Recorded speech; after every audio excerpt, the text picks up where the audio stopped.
Hey everyone, Yash here. Yes, I know I have a haircut. Let's not talk about that. Let's instead talk about Black Panther and how incredible that movie is. So man, I was kind of late to the bandwagon when I saw this movie in theaters. I actually saw it. So it's interesting that I saw it the day I heard the news that the movie made $1 billion worldwide. That was the day that I was gonna go see it in theaters.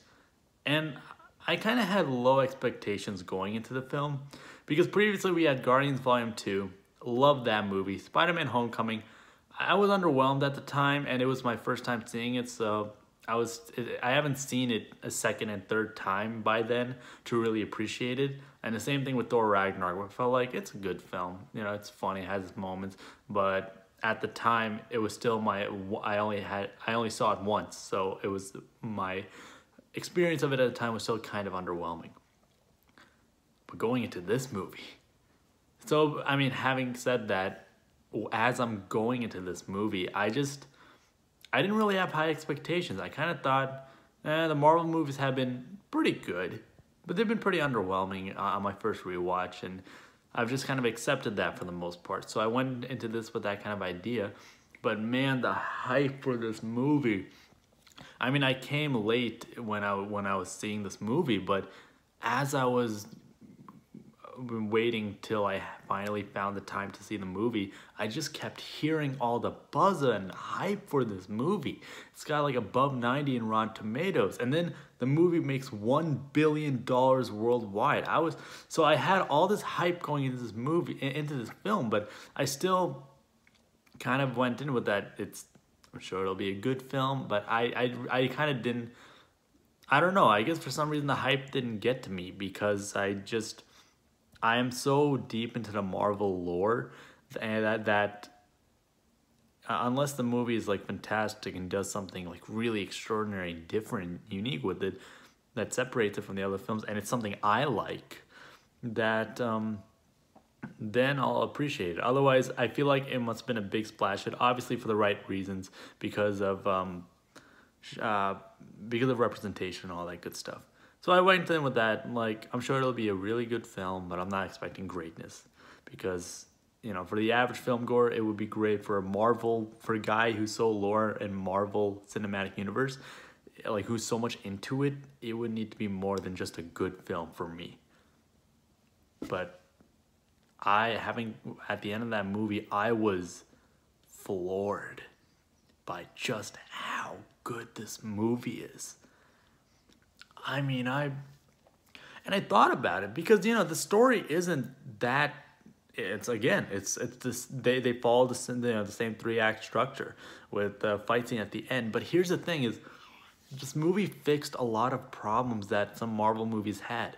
First one, the villain problem. You know, Marvel was struggling to have some really good villains. And the past few films, I'll give you that. Thor Ragnarok and Spider-Man Homecoming and Guardians of the Galaxy Volume 2.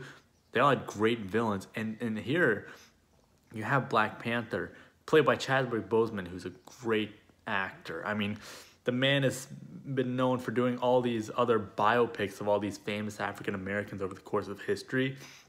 So it's beautiful to see someone like an actor like him come onto the scene and portray a Marvel superhero and do it really well. But the villain in this movie, Killmonger, played by Michael B. Jordan, is such a good villain. Because you sympathize with I think the best thing about this story that they did such a good job is the irony that the villain was actually right and the hero was wrong. I mean, the idea, basically the story is about how you have Wakanda, and it's this nation that's so technologically advanced because of the vibranium that came to the planet and came to them. And so they're so technologically advanced, but they've been hidden from the rest of the world. They've stayed isolated. They've not interfered with world affairs, and they've hid from the world basically.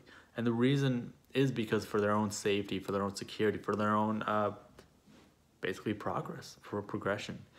And it's interesting how Killmonger is this outsider. He's someone who was born from the royal bloodline of Wakanda, but because he was born outside of Wakanda, he never was aware. He was never given the opportunity to come back. He was never welcomed back.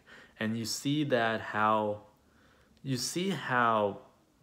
isolationism and conservatism and all these political ideas can be wrong, because you see what happens when you turn your back on the rest of the world like that. And that's basically what Wakanda did. They turned their back on the rest of the world. When the world needed them to help, they did not. I stayed safe and isolated instead of helping the world. And you see how that can be a problem when you have someone like Killmonger, who comes from our world, our world, and he sees Wakanda, sees all the potential, and he's angry. If Wakanda had all the technology and the weapons to fight back against all the oppression that's happened across the world, and they did nothing. And then the actual Black Panther, played by T'Challa, the hero of the story, he realizes that this was the mistake of his father, the mistake of their ancestors, and he becomes that hero who realizes that we as a nation cannot run away from the problems of the world. We have to help the world. We have to build bridges with others, not isolate ourselves with barriers. And so you see the political themes in this story that's so beautifully done. And that's the beauty of this film, is it does so much for empowering women, empowering people of color, empowering the most moral of political beliefs. And it does it in a way that feels so subtle and genuine. It never feels like it's hitting you over the head. It never feels like women need to say something to demean a men, or like say some sort of obvious trope. It just, the women are just badasses. They're just badasses. There's no need to have to do something, or they're just portrayed. And that's the beauty. It's like, this is the perfect film of how to do films for a cast of minorities, cast of people of color, cast of women, how to do it in a way that does representation right.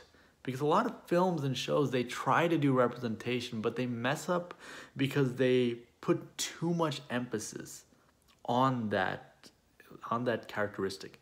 They put too much emphasis on the fact that the person's a woman, and they make jokes and storylines around it. They put too much emphasis on the fact that a person is gay, and they try to be, I mean, look, there's a way to portray a character who is gay unapologetically, or a person who is black unapologetically, but this movie knows how to portray someone who's different like that in a way that's just subtle and genuine by just being characters. I mean, I get why a movie with a majority black cast, and none of them are like huge A-list actors, and the reason why this movie made $1 billion is because we're all looking at characters.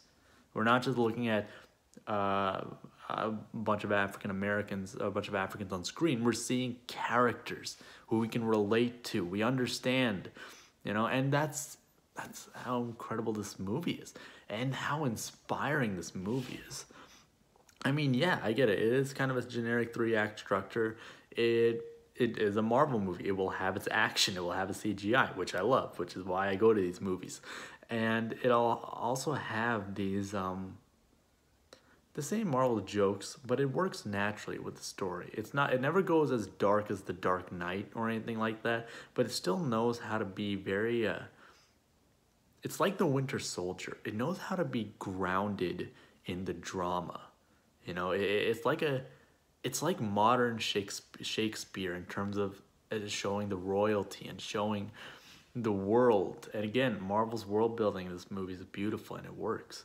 And I know I say it works a lot, but I mean it. This movie works.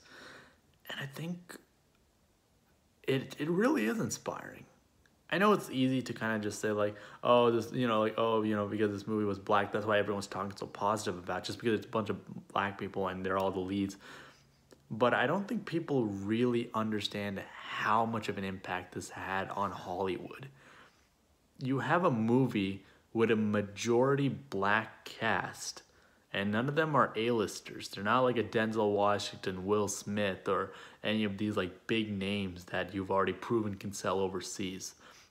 Yeah, but predominantly, like, I mean, look, Chadwick Boseman is an A-lister because the man has already done a lot of biopics, but he's not popular on the same level as Will Smith. After this movie, he sure is. But the thing is, the beauty of this film is that they made it is a majority black cast, but the other big things are that it's not just a majority, because we've had films in the past that were majority black cast, and they were also very critically received and financially received, but they're always portrayed in the ghettos. They're always portrayed in some sort of negative, depressing light. They're always portrayed in like African warlord terrorism, some kind of depressing, degrading thing. And here was a movie that showed them in royalty, in such a beautiful, epic, inspiring kind of light. And they all spoke with African accents. And it worked both ways. You had moments where they were speaking their language because it makes sense for the story and the world that they would speak their language. They would speak with African accents. You know, it would be natural. And the fact that they did all that. And yet you have a bald African woman as a hero, as this badass, relatable hero who's going through emotional conflict, and you see her standing for what she believes in. You have all the women are great, and then all the other characters are just phenomenal. And even the two Tolkien white guys, Andy Serkis and I can't believe I'm blanking on him, the man Martin Freeman, and they're just great in this movie too, in their roles. And Andy Serkis just looks like he's having a fun time. Like he's kind of, I mean, he's not playing the Joker, but he's like just playing this weird, odd character. But just like he has this funny moments and it works. Like that one scene when he's with Killmonger and they're breaking into a museum and they're killing a bunch of security guards. He's telling that one security guard, "Oh, don't worry, I'm not gonna kill you. Just go run along." And then as the security guard's running along, he just shoots him. And Killmonger's like, "Why didn't you just shoot him when he was standing right here?" And he's like, "You want to spread out the crime scene, you know, make it look amateurish." And it's funny. It's like, yeah, it's very clever. And the writing in this movie is very clever. It's just different. It's different kind of jokes, different kind of ideas, different perspectives. And it is inspiring that a movie like this with a majority black cast, who would speaking with thick African accents, and they're shown in such a positive, imaginative, creative, inspiring light. And the movie made $1 billion. It's the first time Hollywood's realized, oh, you can make movies like this with other ethnicities or even sexual orientations or whatever. Like it expands upon and showing. So it isn't, I mean, inspiring for someone like me. I mean, I'm not African American, but I see a movie like that and I just go, maybe they'll have a cast of Indian actors in a movie like this that could be amazing. Maybe they'll have a cast of Mexican actors that could be like, maybe a cast of Asian actors. It's just, there's so much potential now because Hollywood, the world has proven that they want stories like this. You know, we're not making movies just for America anymore. We're making movies for the world. And it showcased how these kinds of stories can sell overseas. Because at the end of the day, that's what we go to movies for. We don't just watch movies just for the skin color or just for the orientation. We watch them for the characters. We watch them for the world building. We watch them for the emotional story arcs that these characters go through. And that's what this movie delivers on. I love the emotional story arc of T'Challa and how he realizes that his father, who he respects and values as someone who's perfect, he realizes his father made mistakes that are led to some grave consequences that led to Killmonger being who he is. And he realizes that not everyone will be perfect, and that people in the past, and it's very interesting because, you know, other cultures, I mean, even including US, but more so other cultures, they're very big on emphasizing the respect of ancestors, respecting people of the past. And this movie takes an interesting direction by showcasing that, yes, you should respect your ancestors, but they weren't always correct about everything.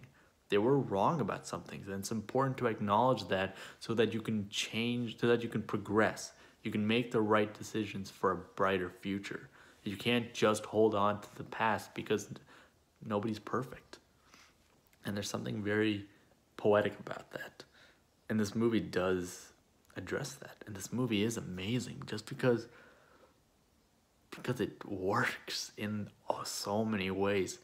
It just works as a great action film. That car chase in South Korea, love that they tried something a little different by trying a different location like South Korea rather than just New York City or London or San Francisco or just the same spot. Let's try South Korea. Let's try an interesting different kind of city, and that car chase is so creative and neat, and it's just awesome. And yeah, even that whole sequence in South Korea where T'Challa, Okoye, and why am I forgetting her name now? Basically, all three of them, T'Challa's girlfriend or ex in the movie at the time, all three of them are going to a nightclub in South Korea. And it's like out of a James Bond movie, and it works. So this movie does a good job of meshing the superhero element where he's wearing the Black Panther suit, and it's kick-ass, it's awesome. It also has a little James Bond in there, has some real political debates with the royalty, with all these other characters of different tribes coming together and discussing what needs to be done with the circumstances of the story. And there's a sense of creativity and passion, and it's just a beautifully shot film too. I mean, Wakanda is so beautiful. It's the way they shoot it, the way the buildings are, the set designs, and the giant panther statue on the mountain across this beautiful river, and this beautiful waterfall, and even all the other characters like the Jabari tribe, and they're located in these Himalayan kind of mountains, these snowy mountains, and you see them embrace it. There's so much creativity and world building in this film, and that's what other films do that, but this movie really knows how to. And the director Ryan Coogler, I mean, look, maybe I think it's safe to say he is the modern Steven Spielberg, or he's his own director, but he reminds me of Steven Spielberg because he's able to take different genres and add something different and creative into them to make them iconic. He directed Fruitvale Station, and we've had plenty of, I'm sure there are other movies and stories, but that follow the tragedy of someone who's African American and who was accused or murdered because of the color of his skin rather than because of the events rather than what he did. And you see that, but he knows how to add so much grounded emotional realism to that film that makes it work. And then again, Michael B. Jordan's in the main role in that film, and he kills it. And then Creed could have easily been like just a cash grab ripoff. Oh, we want to make more movies from the Rocky verse. Let's just make one out of Creed. But he knew how to direct that movie. That was this perfect balance of taking some inspiration from the first Rocky film, but adding a new flair to it, adding something different. Creed is not the same character as Rocky. They're both different, but they both need each other to be able to progress their stories in this movie, and why that movie worked. Again, Michael B. Jordan kills it. And now Black Panther. Ryan Coogler comes to direct a Marvel superhero film. How many of those have we've had already? But he knows how to add something different and unique to this. You know, this really isn't as simple as, oh, this movie is just the same Marvel superhero story, but with black people. No, there's a lot of heart, there's a lot of sincerity, there's a lot of interesting political ideas that are addressed in this movie. You just see something different with this movie. And I mean, just like Thor Ragnarok, you see something different too. But the thing with Black Panther is it also knows how to be serious and address some relatable, emotional moments. And that's what makes it work, and that's why at the final fight, when you see T'Challa come back to Wakanda to fight Killmonger, it's so epic and motivational, and the score is playing, the score in this movie, the score and the soundtrack is really good. Like, again, it's not the latest pop songs. It's like he picks some really good rap music that now I'm just listening to, and they're so good. And the end credits scene, All the Stars, that song, I've been listening to that on repeat so much. It is such a good song. It's so inspiring and motivational, and everything about this film is just a masterpiece. and it hit everything. I mean, the movie made $1 billion. It was nominated for an Oscar. It achieved I think nearly everything a film could achieve. And I'm glad for it. It deserves to be that way. It deserves that kind of recognition. You know, I mean, yeah, it's incredible. I highly recommend you check it out if you haven't seen it. The movie did make $1 billion, so even if you're not a fan of superhero movies, I'm sure there must be something about that that could be interesting. So yeah, highly recommend you check it out.